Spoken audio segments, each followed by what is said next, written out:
This is Julian Barber from Washington, D.C., reporting on President Nixon's Cambodian decision, which has been a subject of controversy in this country and abroad.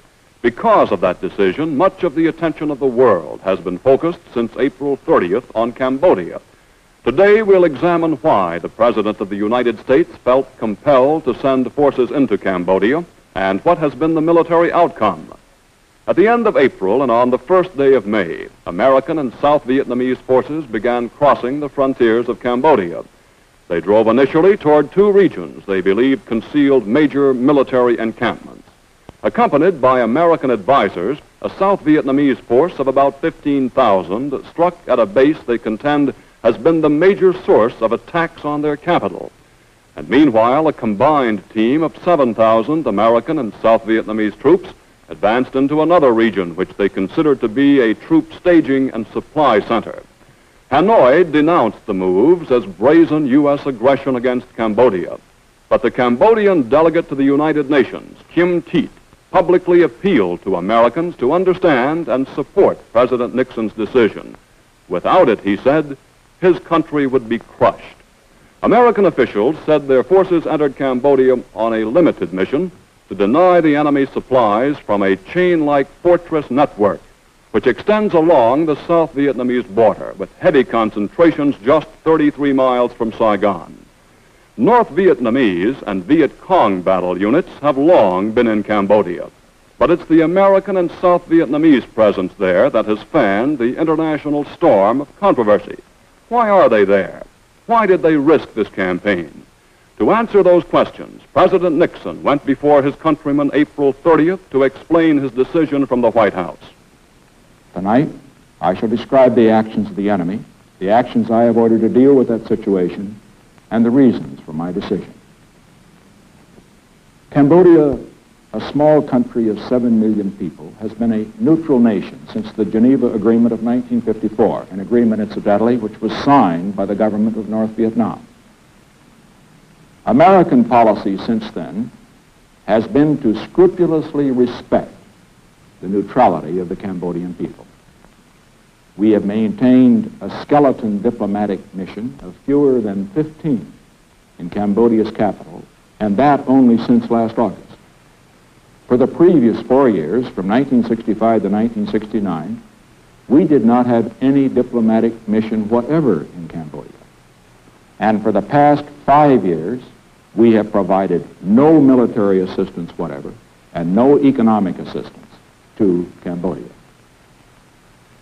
North Vietnam, however, has not respected that neutrality. Let's look again at the record. We've stopped the bombing of North Vietnam. We have cut air operations by over 20%. We've announced the withdrawal of over 250,000 of our men. We've offered to withdraw all of our men if they will withdraw theirs. We've offered to negotiate all issues with only one condition, and that is that the future of South Vietnam be determined not by North Vietnam and not by the United States, but by the people of South Vietnam themselves. The answer of the enemy has been intransigence at the conference table, belligerence at Hanoi, massive military aggression in Laos and Cambodia, and stepped-up attacks in South Vietnam designed to increase American casualties. This attitude has become intolerable. The President further explained that the North Vietnamese have been using sheltered sanctuaries in Cambodia to strike at South Vietnam. He described these sanctuaries as extending along the boundary of the two nations, with the major concentrations here near Saigon and farther to the north in this region. He charged that although the United States and her allies had honored Cambodian neutrality, the North Vietnamese in recent weeks shed all pretense of doing the same and, in fact, were waging open warfare against the Cambodians. For the past 5 years, according to President Nixon, the North Vietnamese have used this network of shelters to move troops and materiel along the borders of South Vietnam, to equip, train, and mass their forces for battle, and to provide a safe refuge when they returned from combat. But it was only last year that Cambodia assumed its current crucial strategic importance to North Vietnam. they shifted their war tactics to a strategy of prolonged struggle following defeats of their major offenses in 1968. This new strategy was revealed in detail in captured documents issued in August 1969 by the Central Office for South Vietnam, Hanoi's control center for the southern portion of the war.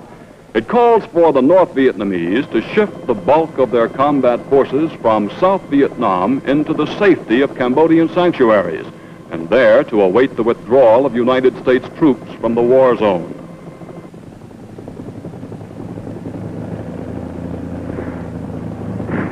Within hours after the President's announcement, reports of the success of the Cambodian operation began coming in.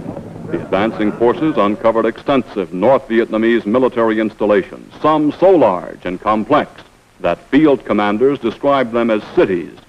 As the search for the war arsenals continued to unfold along the Cambodian border, President Nixon held a press conference here in Washington on May 8th to answer the questions of the world's press. 2 or 3 months. If that's the case, what have we accomplished in Cambodia? Was it worth the risks? And what do we do when they reestablish those sanctuaries? At the present time, I will say that it is my belief, based on what we have accomplished to date, that we have bought at least 6 months and probably 8 months of time for the training of the ARVN, that is the Army of Vietnam, South Vietnam.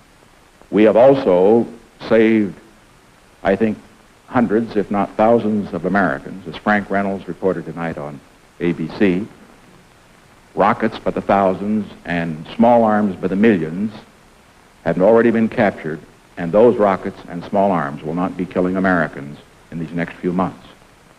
And what we've also accomplished is that by buying time, it means that if the enemy does come back into those sanctuaries, next time, the South Vietnamese will be strong enough and well-trained enough to handle it alone. I should point out, too, that they are handling a majority of the assignment now in terms of manpower. From a tactical standpoint, President Nixon felt his decision had been vindicated by the middle of May. Evidence uncovered by the advancing forces revealed that the North Vietnamese had developed a massive military complex within Cambodia, and that they had used those sanctuaries for attacks against both South Vietnam and Cambodia. The Americans and South Vietnamese already claimed success far exceeding expectations. President Nixon said the operation had already captured more ammunition than the communists used in the past entire 6 months in South Vietnam. And the Secretary of Defense, Melvin Laird, felt it would take the North Vietnamese up to 9 months to restock their lost supplies.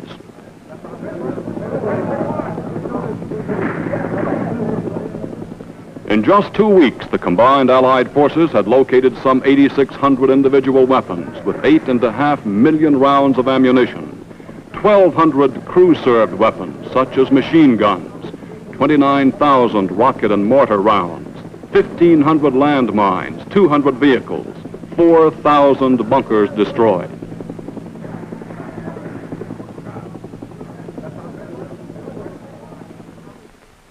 By depriving the North Vietnamese munitions and supplies from their previously untouched fortresses, President Nixon has sought to relieve military pressure on Cambodia and South Vietnam.